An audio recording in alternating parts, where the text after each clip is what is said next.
یا خدا تو ہی میرے علم کو بالا کر دے، یا خدا تو ہی میرے علم کو بالا کر دے، دین کی شمع سے دل میرا اجالا کر دے، دین کی شمع سے دل میرا اجالا کر دے۔ الحمد للہ رب العالمین والصلاة والسلام علی اشرف الانبیاء والمرسلین وعلی عباد اللہ الصالحین۔ اعوذ باللہ من الشیطان الرجیم، بسم اللہ الرحمن الرحیم۔ قال اللہ عز وجل انک میت وانہم میتون، وقال اللہ کل نفس ذائقۃ الموت۔ ان دونوں آیتوں میں موت کا لفظ استعمال کیا گیا ہے، اور قرآن میں موت کو موت ہی کہا گیا ہے۔ عربی زبان میں موت کا معنی بہت واضح الفاظ میں لکھا ہوا ہے، اور موت کو اللہ نے استعمال کیا ہے۔ موت کا مطلب ہوتا ہے ختم ہو جانا، مر جانا، اور رسول اللہ صلی اللہ علیہ وسلم نے بھی موت کا لفظ استعمال کیا ہے، احادیث کے اندر کثرت سے موجود ہے، قرآن کی آیات میں موجود ہے۔ اللہ تعالیٰ نے مردوں کو زندہ کرنے کی بھی بات کی ہے، مردوں کو زندوں سے الگ کیا ہے۔ وما یستوی الاحیاء ولا الاموات، مردے اور زندہ برابر نہیں ہیں۔ اموات غیر احیاء، جو مردے ہیں وہ زندہ نہیں ہیں۔ کتنی پیاری پیاری باتیں قرآن میں موجود ہیں۔ اموات مرے ہوئے ہیں، غیر احیاء یہ زندہ نہیں ہے، یعنی اگر زندگی ہے تو موت نہیں، اور موت ہے تو زندگی نہیں، دونوں چیزیں ایک ساتھ جمع نہیں ہو سکتی۔ مردہ زندہ کے برابر نہیں ہے، کیونکہ زندہ بولتا ہے، چلتا ہے، پھرتا ہے، کھاتا ہے، سب کچھ، اور مردہ کچھ بھی نہیں، نہ چلنا، نہ پھرنا، نہ کھانا، نہ بولنا، کچھ بھی نہیں ہے۔ یہی فرق ہے زندہ اور مردہ میں، اور مردے کے لیے موت کا لفظ استعمال کیا گیا ہے قرآن کریم میں بہت وضاحت کے ساتھ۔ ایک جگہ پہ اللہ تعالیٰ نے اومن کان میتا فاحییناہ، ہے نہیں؟ کیا وہ لوگ مردہ نہیں تھے جنہیں ہم نے زندہ کیا؟ یحیی و یمیت، وہ مارتا ہے، وہ جلاتا ہے، وہ زندہ کرتا ہے، وہ مردہ کرتا ہے۔ اتنی واضح چیزوں کے بعد میں اللہ تبارک تعالیٰ نے انسان کو عقل دی ہے کہ مردے اور زندہ میں فرق کر لو، اور اللہ تعالیٰ نے اور خود لعن الذین کفروا من بنی اسرائیل علی لسان داؤد و عیسی ابن مریم، اس سے اس آیت میں پڑھیں گے تو یہاں پہ غلو کا بتایا گیا۔ اس سے پہلے والی آیت میں غلو کہا گیا، یا اہل الکتاب لا تغلوا فی دینکم، اے اہل کتاب اپنے دین میں غلو مت کرو۔ غلو مت کرو۔ غلو کیا چیز ہے؟ غلو نہیں دکھاوا نہیں، غلو کہتے ہیں کسی چیز کو اس کی حد سے زیادہ بڑھا دینے کا نام ہے، یہ غلو کی تعریف ہے۔ عدل نہ کرنا، یعنی کسی چیز کی تعریف کی تو اتنا بڑھا دیا کہ اس کی اوقات سے اوپر اٹھا دیا، اور کسی چیز کی تنقیص کی، اس کی برائی بیان کی تو اتنا گھٹا دیا کہ اس کے مرتبے سے اس کو گھٹا دیا۔ یہ ہے غلو۔ یعنی عدل کہتے ہیں اس چیز کو کہ جو چیز جس مقام کے اعتبار سے مناسب ہے، جس کا جو مقام ہے اس کو اسی جگہ پر رکھا جائے گا، یعنی جو چیز جہاں کی حقدار ہے اس کو وہیں پر لگا دو، یہ عدل ہے۔ اور غلو یہ ہے کہ اس چیز کو یا اوپر اٹھا دو یا نیچے کر دو، یہ غلو ہے۔ یعنی کسی چیز کو اس کے مقام سے ہٹانا، یہ غلو کہلاتا ہے۔ زیادہ کرنا یا کم کرنا، لیکن زیادہ تر استعمال آتا ہے غلو زیادہ چیز کرنے کا، اتنا بڑھا دینا۔ جیسا کہ نبی صلی اللہ علیہ وسلم نے فرمایا لا تطرونی کما اطرت النصارى عیسی ابن مریم، دیکھو خبردار تم لوگ مجھے ویسے نہ بنا دینا جیسے عیسائیوں نے عیسیٰ علیہ السلام کو عیسیٰ ابن مریم کو بنا دیا۔ کیا؟ عیسیٰ علیہ السلام اللہ ہے، یہ غلو ہے. اللہ کے نبی نے اس چیز سے منع کیا کہ مجھے ایسا نہ کرنا کہ اللہ کے برابر کھڑا کر دینا. وَإِنَّمَا أَنَا عَبْدُ اللَّهِ وَرَسُولُهُ، کیونکہ میں اللہ کا بندہ ہی ہوں اور اس کا رسول ہوں. تو غلو نہیں کرنا ہے. یہ قرآن میں بھی منع کیا گیا، رسول اللہ صلی اللہ علیہ وسلم نے بھی منع کیا. اب جو لفظ موت کا استعمال کیا گیا ہے قرآن کریم میں اور عربی لغت کے بارے میں، جب کہتا تھا ماتا یموتو موتن میتن امواتن، یہ سارے کے سارے لفظ استعمال ہوتے ہیں. ماتا کا مطلب کیا ہوتا ہے؟ ماتا مر گیا، موت ہو گئی، ختم ہو گئی، یعنی بے جان چیز ہو گئی. جس میں جان ہے وہ زندہ ہے، اور جس میں جان نہیں ہے وہ بے جان ہے، وہ مری ہوئی چیز ہے، وہ مردہ ہے. اس کو مردہ کہیں گے جس میں جان نہ ہو. جس میں جان نہیں ہے اس کو مردہ کہتے ہیں. اب موت کی قسمیں سن لو، کس قسم کی موت ہوتی ہے، اور اس موت کو بھی مردہ ہی کہا جائے گا، اس موت کو بھی مرا ہوا کہا جائے گا. الموت، موت کیا ہے؟ عربی زبان میں زوال الحیات عن کل کائن حی کہتے ہیں. زوال الحیاتی، حیات کا، زندگی کا ختم ہو جانا. موت نام ہے زندگی کے خاتمے کا. عن کل کائن حی، کائنات کی ہر زندہ چیز سے چھٹکارے کا نام ہے. عن کل شیء، ہر چیز کے چھٹکارے. اب مرنے کے بعد میں انسان کس چیز کو جانتا ہے؟ ایک زندہ انسان ہے جو کائنات کی پتی پتی کیڑے مکوڑوں کو بھی جانتا ہے، لیکن جیسے ہی وہ مرتا ہے کائنات کی ہر شے سے وہ انجان ہو جاتا ہے، ختم. زوال الحیات عن کل شیء عن کل کائن حی، زندگی کے ہر حصے سے اس کا چھٹکارا ہو جائے. یہ ہے موت کا مطلب. اور سورہ آل عمران میں اللہ تعالیٰ نے آیت نمبر 185 میں یہ بات کہی ہے، کل نفس ذائقۃ الموت. یہ دلیل ہے اس کی. انہوں نے جو ترجمہ کیا ہے وہ زوال الحیات عن کل کائن حی، کہ ہر زندگی کے ہر حصے سے نکل جانے کا نام زوال الحیات، حیات کے خاتمے کا نام موت ہے. اور اس کے بارے میں قرآن دلیل دیتا ہے کل نفس ذائقۃ الموت، ہر جاندار کو موت کا مزہ چکھنا ہے.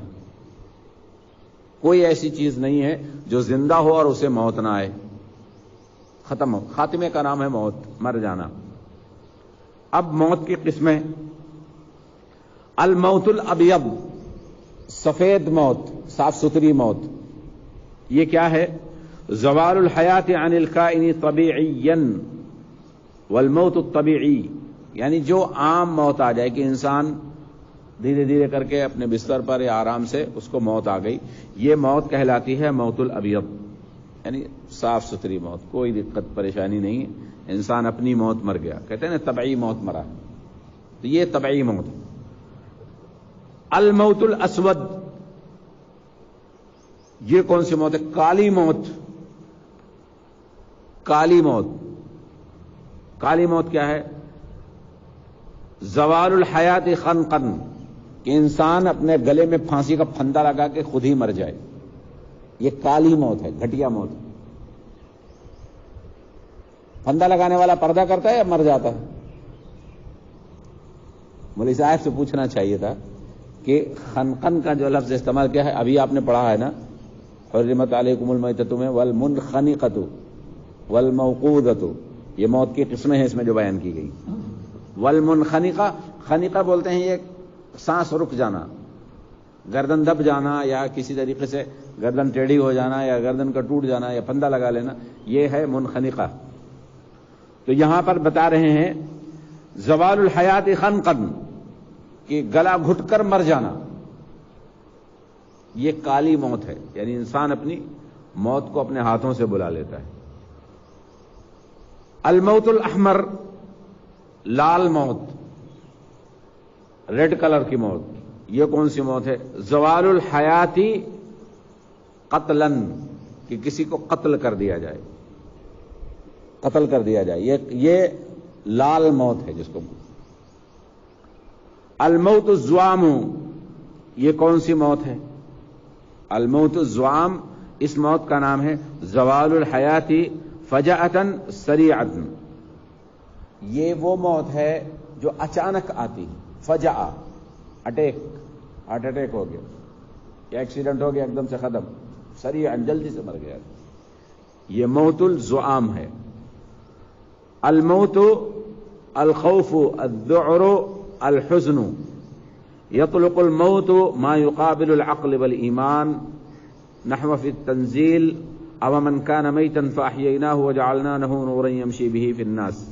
بہت سی مثالیں دی جا سکتی ہیں، کل ملا کر خلاصہ ایک کلام یہ ہے کہ انسان کے مر جانے کا بعد کائنات کی ہر شے سے وہ انجان ہو جاتا ہے، اس کو مکھی کے بارے میں بھی پتہ نہیں ہوتا، اس کو پہاڑ کے بارے میں بھی پتہ نہیں، اس کو زمین اور آسمان کے بارے میں بھی پتہ نہیں ہوتا، یعنی چھوٹی سی چھوٹی چیز اور بڑی سے بڑی چیز کے بارے میں بھی مرنے کے بعد میں انسان کو کچھ پتہ نہیں ہوتا، اور اس میں سارے کے سارے انسان ایک جیسے ہیں، ہر ایک کو موت آتی ہے اور ہر ایک کا معاملہ یہی ہے۔ یہ عقیدہ ہے قرآن و سنت کا۔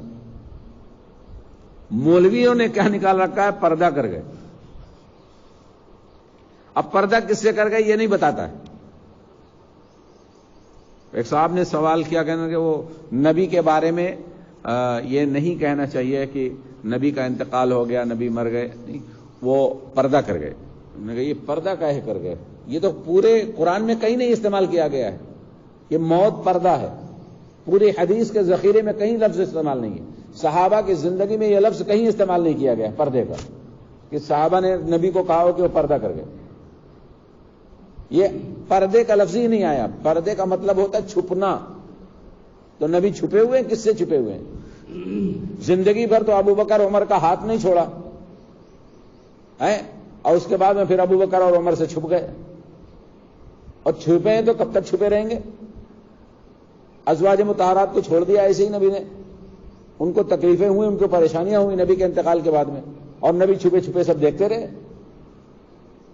ہیں۔ عمر کو منبر میں شہید کر دیا گیا، عمر چھپے اور نبی چھپے رہے، پردے میں رہے۔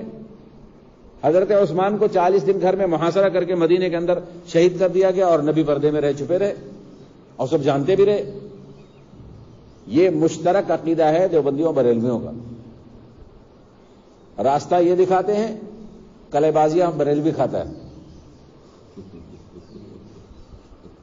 راستہ یہ بتاتے ہیں۔ تحذیر الناس میں مولانا قاسم نانوتوی نے لکھا ہے کہ نبی ختم نبوت کا مطلب یہ ہے کہ نبی اب دنیا میں کوئی نہیں آئے گا، لیکن اگر کوئی نبوت کا دعویٰ کر دے تو اس سے نبی کے خاتمے پہ، ختم نبوت پہ کوئی فرق نہیں پڑتا۔ مرزا غلام احمد قادیانی نے وہ کتاب پڑھی، آگے کود گیا، نبی ہوں میں، راستہ انہوں نے بتایا، کلے بازیاں وہ کھا رہا ہے۔ ایسے یہ کرتے ہیں، پردے کا مسئلہ انہوں نے چھیڑا ہے اور کام کر رہے ہیں بریلوی۔ وہ بیچارے بیوقوف ہیں، جاہل ہیں، جیسے یہودی اور عیسائی۔ یہودی بڑا عقل مند اور بہت چالاک ہوتا ہے، وہ آگے کوداتا ہے، عیسائی بیچارے کودے رہے ہیں، عیسیٰ کو اللہ مان کے بیٹھے ہوئے ہیں۔ کہ ایسے عقیدے یہ ایمان کو ختم کر دیتے ہیں، پھر آپ کی کوئی نماز، کوئی روزہ، کوئی عبادت قبول نہیں ہوتی۔ اللہ تبارک تعالیٰ نے خود نبی صلی اللہ علیہ وسلم کے بارے میں کہا ہے انک میت۔ اب میت کا ترجمہ پردہ کرتے ہو کیا؟ اور اگر پردہ کر دیں گے آپ قرآن کے اس لفظ کو، پردے سے شمار کریں گے، تو پھر سارے انسانوں کے بعد کہا جائے گا نا کل نفس ذائقۃ الحجاب۔ موت کیوں لاتے ہیں؟ پھر حجاب بھی موجود ہے نا۔ اور اگر موت لفظ آتا ہے تو پھر اللہ تعالیٰ کیوں نہیں استعمال کرتا؟ عربی زبان ہے، قرآن میں استعمال بھی کیا گیا ہے نہیں؟ اللہ یتوفی الانفس، کہ اللہ تعالیٰ وہ ہے جو نفسوں کو مارتا ہے، وفات دیتا ہے۔ تو اگر نبی صلی اللہ علیہ وسلم کے تعلق سے بات کرنا تو یہ کہتا ہے انک توفی، ہے نا، وانہم متوفیون، تم بھی مرو گے اور تمہیں بھی وفات آئے گی اور انہیں بھی وفات آئے گی۔ یا اللہ تعالیٰ کو عربی نہیں آتی تھی، یا محمد رسول اللہ صلی اللہ علیہ وسلم کو عربی نہیں آتی تھی، اب ہمیں یہ بتائیں گے۔ اور لغت کے بارے میں بات کرو تو بولتے ہیں کہ یہ یہودی نے لکھی ہے۔ کیا بات ہے؟ اچھا یہ بتاؤ، اگر کسی یہودی نے بات لکھی ہے اور اگر صحیح لکھ دی تو نہیں مانو گے؟ ہے مسئلہ یہ نہیں ہے کہ یہودی نے لکھ دی. یہودی کے لکھنے سے کیا برائی پیدا ہو گئی؟ اگر یہودی نے لکھا ہے تو اس کا ترجمہ تم کر کے دکھاؤ, اس کو صحیح کر کے دکھاؤ. اصل مسئلہ یہ نہیں, اصل مسئلہ یہ ہے کہ اہل الحدیث سے انکار کیسے کیا جائے, اہل الحدیث کے خلاف بکواس کیسے کی جائے. ایک ہاتھ سے مصافحہ ملاؤ, یہودی کرتے ہیں, ہے نا. حالانکہ محمد رسول اللہ صلی اللہ علیہ وسلم صحابہ کرام کا عمل ہے یہ. اب اہل حدیث کرتے ہیں اس لیے یہودی ہو گئے. اچھا کھانے پینے لگو, اچھا پہننے لگو, ارے ان کا کہا, ان کے پاس تو یہودی پیسہ بھیجتے ہیں. کوئی ڈھنگ کی بات کرو, ارے ان کا تو فرقہ الگ ہو, تو یہودی سے ملے. اصل مسئلہ یہ نہیں ہے کہ ان کو چڑ ہے اس بات, ان کو چڑ ہے اہل حدیثوں سے. یہ ہے دقت, پریشانی. اللہ تعالیٰ نے قرآن میں نبی صلی اللہ علیہ وسلم سے کہا انک میت, بے شک تمہیں موت آئے گی. وانہم میتون, اور یہ جو تمہاری موت کی تمنا کر رہے ہیں کفار و مشرکین, انہیں بھی موت آئے گی, یہ بھی باقی رہنے والے نہیں ہیں. کیونکہ کفار مکہ اس بات کی حسرت رکھتے تھے, تمنا رکھتے تھے کہ یار اس ایک آدمی کی وجہ سے ہمارا پورا مذہب باطل ہوتا ہے, پورا دین ہمارا ستیاناش ہوتا جا رہا ہے, ہم آپس میں لڑتے چلے جا رہے ہیں. کہ موت آ جاتی, چھٹی مل جاتی, ختم ہو جاتا معاملہ. یہ نبی صلی اللہ علیہ وسلم کے بارے میں کفار مکہ کا جو ہے خیال تھا. اللہ تعالیٰ نے نبی صلی اللہ علیہ وسلم کو تسلی دی, اطمینان دیا کہ دیکھو یہ تمہارے بارے میں یہ سوچتے, حالانکہ اگر تمہیں موت آئے گی تو انہیں بھی تو موت آئے گی, یہ کون سا بچنے والے ہیں. انک میت وانہم میتون, تمہیں بھی موت آئے گی, انہیں بھی موت آئے گی. اور کل ملا کر اللہ تعالیٰ نے فرما دیا کل نفس ذائقۃ الموت, سب کو مرنا ہے, کچھ بچنا نہیں ہے. اب مولوی بولتا ہے کہ یہ نہ کرو, پردہ بول دو, تو قرآن کے معنی بدل دو پھر. اور اس کا مطلب سب سے پہلے کس نے سمجھا؟ ابو بکر صدیق. ان کو عربی نہیں آتی تھی, وہ نبی کا احترام نہیں کرتے تھے. بولو, نبی صلی اللہ علیہ وسلم کا احترام نہیں کرتے تھے ابو بکر. کیا فرمایا؟ من کان منکم یعبد محمدن, تم میں سے جو شخص محمد کی عبادت کرتا ہے. ہم لوگ محمد صلی اللہ علیہ وسلم کی عبادت کرتے ہیں کیا؟ عبادت کس کی کرتے ہیں ہم لوگ؟ اللہ کی. اللہ کیا ہے؟ زندہ ہے یا مردہ؟ ان اللہ حی لا یموت, ہے نا. اللہ زندہ ہے اور اسے کبھی موت نہیں آئے گی. محمد رسول اللہ صلی اللہ علیہ وسلم کے بارے میں اللہ تعالیٰ نے کیا فرمایا؟ حضرت ابوبکر صدیق نے کیا فرمایا؟ من کان منکم یعبد محمدن, تم میں سے جو شخص محمد کی عبادت کرتا تھا, فإن محمدن قد مات, یقیناً محمد صلی اللہ علیہ وسلم مر گئے. یہ الفاظ ہیں, انتقال ہو گیا, وفات ہو گئی. بات ایک ہی ہے, دنیا, اس فانی دنیا سے رخصت ہو گئے, اس دنیا سے نکل گئے. عالم برزخ میں ساری کائنات کے لوگوں کی برزخی زندگی, اور حسب مرتبہ حسب مقام اس کو جنت کی عیش.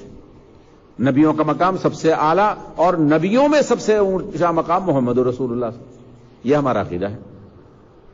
لیکن نبی صلی اللہ علیہ وسلم کے تعلق سے یہ جو بکواس کی جاتی ہے, پردہ کر گئے, یہ بالکل بیہودہ عقیدہ ہے. اور اس کے بارے میں اگر کوئی شخص ایسی کرتا تو شرکیہ زندگی گزارتا ہے. تو حضرت ابوبکر صدیق نے فرمایا من کان منکم یعبد محمدا فإن محمدا قد مات, کہ تم میں سے جو, وہ جان لو کہ تم میں سے جو شخص محمد کی عبادت کرتا تھا تو اس کا معبود مر گیا. جو مر جائے وہ معبود نہیں, یہاں یہ دلیل ہے. جو مر جائے وہ معبود نہیں ہے. تو عیسیٰ مرے تو معبود نہیں ہے, مریم مری تو معبود نہیں ہوئی, عزیر علیہ السلام مرے تو معبود نہیں ہے. اس کا مطلب جس کی عبادت کی جائے اس کا زندہ ہونا ضروری ہے. سمجھے؟ جس کی عبادت کی جائے اس کا زندہ ہونا ضروری ہے. تو زندہ پھر نہ تو ہندوؤں کا کوئی بھگوان ہے اور نہ مسلمانوں کا کوئی پیر ہے. عبادت اسی کی جائے گی جو زندہ ہوگا. بھائی ہم جس سے بات کرنا چاہ رہے ہیں اس کا زندہ ہونا بھی ضروری ہے. ہم اس کی عبادت کر رہے ہیں تو اس کا زندہ ہونا ضروری ہے. تو حضرت ابوبکر صدیق کا یہ سنن ابن ماجہ کے اندر یہ حدیث موجود ہے, من کان منکم یعبد محمدا فإن محمدا قد مات ومن کان یعبد اللہ, اور تم میں سے جو شخص اللہ کی عبادت کرتا تھا فهو الحی, تو وہ زندہ ہے, لا يموت ابدا, تو اسے کبھی موت نہیں آئے گی. یہ ہے حقیقت. اور اگر یہ کہا جائے کہ سارے لوگ پردہ دے کل نفس ذائقۃ الموت، تو پھر کیا ہوگا؟ پردہ کر گئے. کل نفس ذائقۃ الحجاب، کہ سارے لوگ پھر حجاب کریں گے، سارے لوگوں کو حجاب کرنا پڑے گا. اب حجاب میں پھر یہ جتنے ہندوؤں کے بھگوان ہیں یہ بھی سب حجاب میں چلے گئے، ہے نا. ابھی جو مر رہے ہیں یہ بھی سب حجاب میں چلے گئے. تو ہم لوگ بھی جب مریں گے تو حجاب میں چلے جائیں گے، پردے میں، ہم لوگ بھی پردہ کریں گے، ہے نا. تو مولوی جب قرآن اور حدیث کو سمجھنے کی کوشش نہیں کرتا ہے تو اسی طریقے کے عقیدے گڑھ لیتا ہے. ورنہ قرآن بہت واضح لفظوں میں اللہ تعالیٰ نے بیان فرما دیا ہے. انک میت و انہم میتون. اب آپ کو 3 ترجمے سنا کے بعد ختم کرتے ہیں.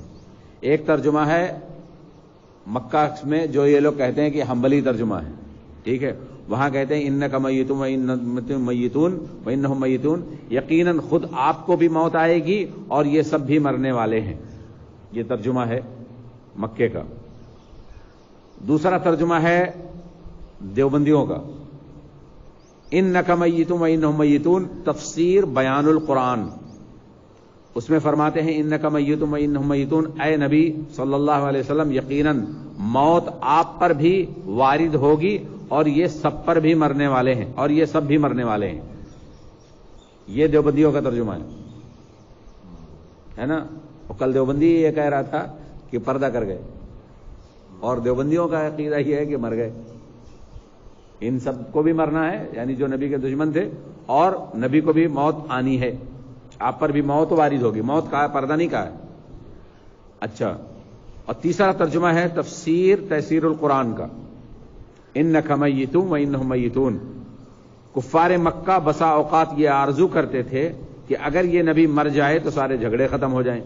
اس آیت میں ان کی اسی بری آرزو کا نہایت سنجیدہ انداز میں اللہ تعالیٰ نے جواب دیا ہے، اور اس نبی کو بھی مخاطب کر کے کہا گیا ہے کہ اگر آپ کو موت آتی ہے تو یہ کیا موت سے بچ سکتے ہیں؟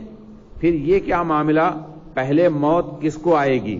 موت آنے کی حد تک تو سب یکساں ہیں، موت آنے تک کی سب یکساں ہیں، مگر سوچنے کی بات یہ ہے کہ موت کے بعد کس کا انجام اچھا ہوگا اور کون اپنی سرکشی کی پاداش میں جہنم میں جائے گا. یہ ہے موت کا فیصلہ. تو کل ملا کر ماتا یموتو کا مطلب ہوتا ہے مرنا، اور موت سب کو آئے گی. آدم کو بھی موت آئی تھی، اور نبی صلی اللہ علیہ وسلم تک جتنے نبی آئے سب کو بھی موت آئی ہے، اور کوئی انسان اس دنیا میں نہیں بچے گا جسے موت نہ آئے. اب ایک ادباً لفظ جو ہم لوگ استعمال کر سکتے ہیں نبی صلی اللہ علیہ وسلم کے لیے، وہ یہ ہمیں جیسے نبی صلی اللہ علیہ وسلم کا انتقال ہو گیا، نبی کی وفات ہو گئی ہے نا، نبی صلی اللہ علیہ وسلم اس دنیا سے رخصت ہو گئے، یہ الفاظ ہیں. ادب احترام یہ ہے. لیکن ادب احترام کا مطلب یہ نہیں ہوتا ہے کہ آپ قرآن کے معنی بدل ڈالو. ادب احترام کا مطلب یہ نہیں ہوتا ہے کہ آپ اپنا عقیدہ خراب کر لو. غلو نہیں کرنا ہے اسلام میں، غلو یہ جائز نہیں ہے. اللہ تعالیٰ اس کا ہم نہیں پڑھتے، دیکھنا پڑے گا اس کا. اللہ تعالیٰ ہم سب کو صحیح سمجھ عطا فرمائے، نیک عمل کرنے کی توفیق عطا فرمائے، قرآن و سنت کے مطابق زندگی گزارنے والا بنائے. آمین یا رب العالمین. سبحانک اللہم و بحمدک، اشہد ان لا الہ الا انت، استغفرک و اتوب الیک.